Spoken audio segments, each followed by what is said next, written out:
Hace muchos años, allá por 1986, asistí a un campamento juvenil en donde tuve una experiencia muy bonita. Una de las dinámicas era que todos los jóvenes, hombres y mujeres, nos internáramos en el bosque en la oscuridad de la noche, tomados de las manos y haciendo una larga fila. En esas circunstancias era muy difícil ver el camino por donde marchábamos. Solo el guía, que iba hasta adelante, llevaba una linterna encendida y nos conducía a todos.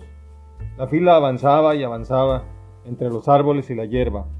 No veíamos nada, prácticamente solo dependíamos de nuestros sentidos del tacto y del oído, y sobre todo de la confianza en las personas que nos jalaban. No podíamos soltarnos ni salirnos de la fila, porque eso hubiera provocado que nos golpeáramos o nos extraviáramos. Finalmente llegamos a un claro en medio del bosque, en donde pudimos percibir un poco mejor lo que había a nuestro alrededor. Entonces el líder nos indicó que la siguiente actividad era que cada uno de nosotros debía acercarse a un árbol y abrazarlo. Aunque me pareció extraña esa indicación, la obedecí al igual que todos los demás participantes. Después de un rato, se nos pidió reincorporarnos al grupo y que algunos compartieran su experiencia. Se escucharon diferentes impresiones. Yo por mi parte, y ahora no recuerdo si lo dije en público, tuve una percepción muy profunda. Fue como estar conectado con la naturaleza de un modo nuevo. Desde niño me había acercado a los árboles, para treparlos, para cortar sus ramas o arrancarles frutas, y hasta para hacer un columpio. Pero esa experiencia en aquel campamento me hizo caer en la cuenta de que los árboles son seres vivos que habitan entre nosotros, que sienten, aunque no tengan un cerebro, y que tocarlos con aprecio y concentración puede producirnos una sensación de purificación y una renovación de energía. Hoy la ciencia dice que es muy saludable abrazar un árbol o caminar descalzo sobre la hierba, porque esto nos lleva a ser tierra, es decir, a conectarnos con la naturaleza, lo cual es muy bueno tanto para la mente como para el cuerpo. Pero ya que hablamos de los árboles, piensa en cuántos beneficios nos ofrecen estos seres. Nos dan oxígeno, frutos, flores, sustancias medicinales y sombra. Por no mencionar que durante siglos proveyeron materiales para hacer madera y papel, consumo que hoy los ecologistas nos dicen que debemos reducir para no dañar el ecosistema, y que mejor debemos usar materiales reciclables. Hay que agregar que los árboles embellecen la naturaleza y cualquier lugar en donde se colocan, como nuestras calles y jardines. Su belleza ha sido plasmada por muchos artistas en pinturas, fotografías o poemas. Como podemos observar, los árboles nos aportan múltiples beneficios, pero hay más. La Biblia usa muchas veces estos seres vegetales como símbolos para darnos poderosas enseñanzas espirituales.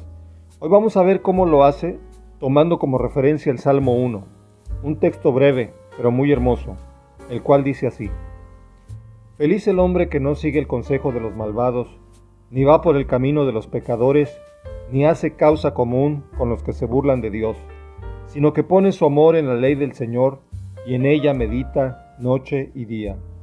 Ese hombre es como un árbol plantado junto a la orilla de un río, que da su fruto a su tiempo y jamás se marchitan sus hojas.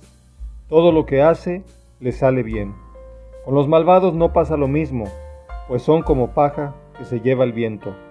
Por eso, los malvados caerán bajo el juicio de Dios y no tendrán parte en la comunidad de los justos. El Señor cuida el camino de los justos, pero el camino de los malos lleva al desastre. Este salmo que hemos leído nos motiva a ser árboles fructíferos, y lo hace dándonos tres enseñanzas. Primera, los malvados son como paja. Segunda, los justos son como árboles fructíferos.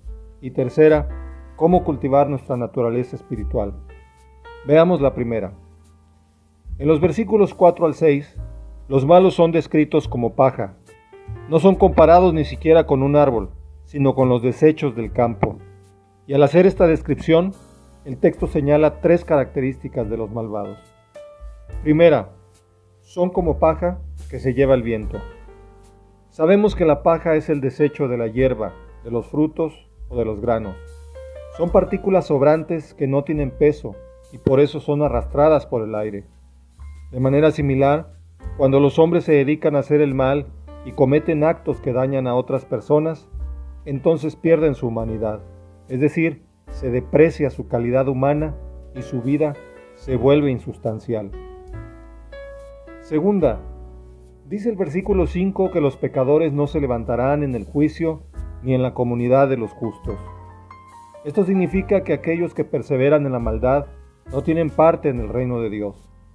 Como la paja que se desgaja de los elementos nutrientes, así sucede con los malos. No es que Dios los rechace, es que sus obras los alejan del Creador.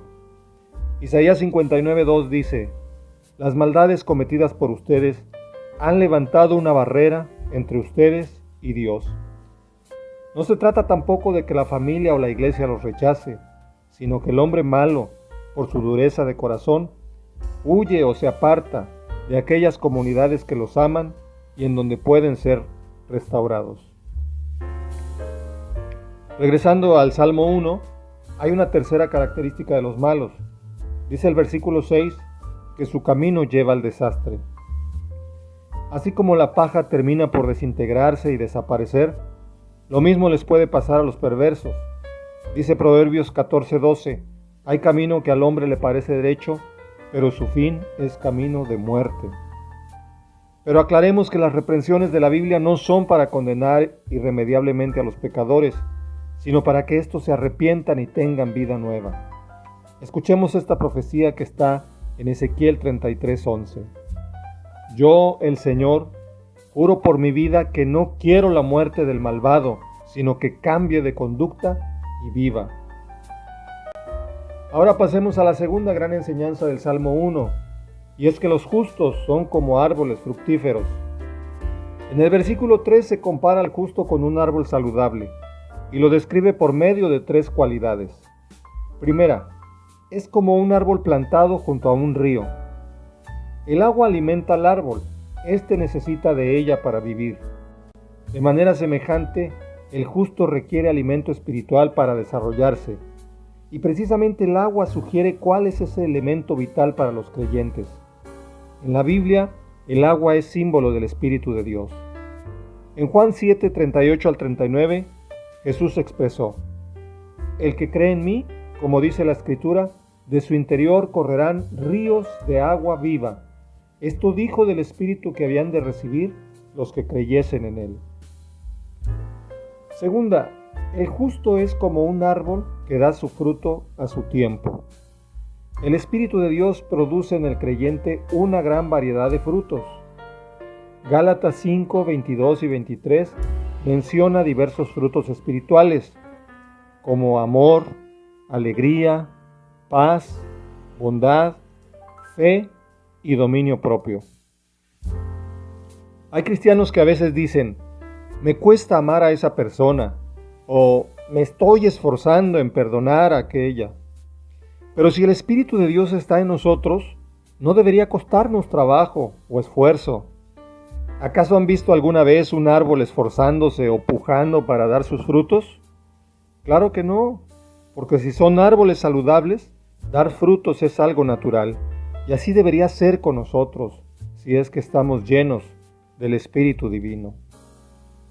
No deberíamos tampoco quejarnos por las críticas que nos hacen por ser creyentes. ¿Qué hacen las personas cuando ven un árbol lleno de frutos? Le tiran piedras para obtener alguno de ellos. Así sucede con los hijos de Dios. Muchos incrédulos arremeten en su contra, pero es porque ven algo diferente en sus vidas que ellos quisieran tener, pues observan que tienen amor, alegría, paz. Regresemos al Salmo 1, tercera cualidad del justo como un árbol. Dice el versículo 4 que sus hojas no se marchitan, y luego agrega que todo lo que hacen les sale bien. Esto es una clara indicación de que Dios prospera y bendice nuestras vidas cuando hacemos buenas obras. Dice Gálatas 6:9, no nos cansemos de hacer el bien, porque a su tiempo segaremos si no desmayamos. Ciertamente, muchos cristianos han sufrido adversidades o momentos difíciles, pero Dios nos anima a seguir adelante. Él está con nosotros y nos ayudará a superar las dificultades. Hay un versículo muy poderoso para animar nuestro espíritu, el cual también nos compara con árboles. es Isaías 61:3. Dice que a los afligidos se les dará una corona en vez de ceniza, perfume de alegría en vez de llanto, cantos de alabanza en vez de desesperación, y que serán llamados robles victoriosos, plantados por el Señor para mostrar su gloria. Pasemos ahora a la tercera gran enseñanza que nos da el Salmo 1, y es cómo cultivar nuestra vida espiritual. Los versículos 1 y 2 hablan del justo como un hombre bienaventurado o feliz. Luego lo describe mediante 4 procederes. Antes de verlos hay que aclarar que no se refiere a personas que nunca han pecado. Aquí la versión Reina Valera no traduce bien al poner los verbos en tiempo pasado. El hebreo se refiere al presente, a la manera en que hoy viven los verdaderos creyentes. Primero, dice el versículo 1 que el justo no recibe malos consejos. Podemos y debemos, por respeto, escuchar a las personas que quieren aconsejarnos, pero debemos usar nuestra inteligencia para discernir y quedarnos solo con los buenos consejos. El apóstol Pablo escribió en 1 Tesalonicenses 5:21, sométanlo todo a prueba y retengan lo bueno. El segundo proceder del justo es que no va por el camino de los pecadores. Salmo 1:1. Debemos caminar por la senda recta, es decir, haciendo el bien, siguiendo la voluntad de Dios. Proverbios 4:27 dice, no te desvíes de tu camino, evita el andar en malos pasos. Tercer proceder, el justo no hace causa común con los que se burlan de Dios. Salmo 1:1. En la versión Reina Valera dice que no se sienta en silla de escarnecedores, es decir, de burladores. Debemos ser tolerantes con otras maneras de pensar, pero cuando las personas pasan de la opinión al escarnio, a la ofensa contra Dios y contra el prójimo, no podemos situarnos en su misma postura ni darles por su lado. Lo mejor es apartarnos, porque ese tipo de relaciones pueden resultar tóxicas. Finalmente, versículo 2, el justo pone su amor en la ley de Dios y medita en ella de día y de noche. El creyente auténtico se caracteriza porque encuentra deleite en la palabra de Dios, en las sagradas escrituras, sigue los mandamientos de la ley moral y tiene fe en las promesas del Evangelio. No debemos ser negligentes en esta práctica. Cada día debemos dedicar un tiempo para la lectura de la Biblia y para recibir enseñanzas que alimenten nuestro espíritu. Esta actividad nadie la puede hacer por ti o por mí. Es algo que cada uno de nosotros debe hacer para tener provecho.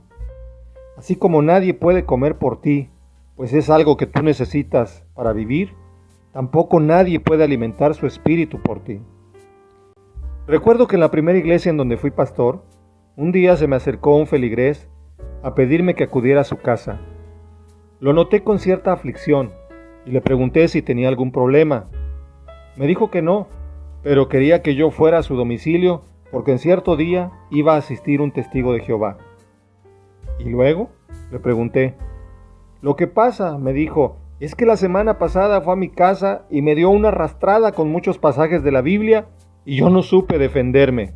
Y después agregó, pero ya le dije que venga la próxima semana porque le voy a echar a mi pastor. Yo entonces comencé a reírme y le dije, pues ni que fuera pastor alemán. Le dije, no hermano, ahí sí no te voy a poder ayudar, porque estudiar la Biblia es tu responsabilidad. Tú debes estar preparado para enfrentarte a esas personas.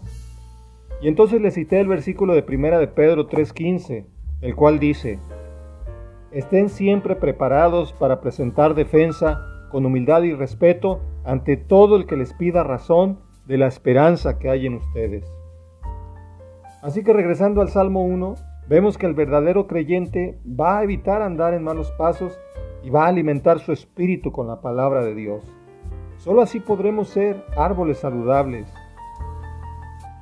Hay familias que llevan nombres de árboles, como robles, olmos, manzano, higueras o perales. Otros no llevamos ese tipo de apellidos, pero si ponemos en práctica los consejos de Dios, seremos nuevas familias de árboles. Seremos árboles frondosos, fructíferos y victoriosos. Que Dios te bendiga. Hasta aquí con esta meditación. Te invito a que visites mi canal y te suscribas. Te espero en una próxima reflexión.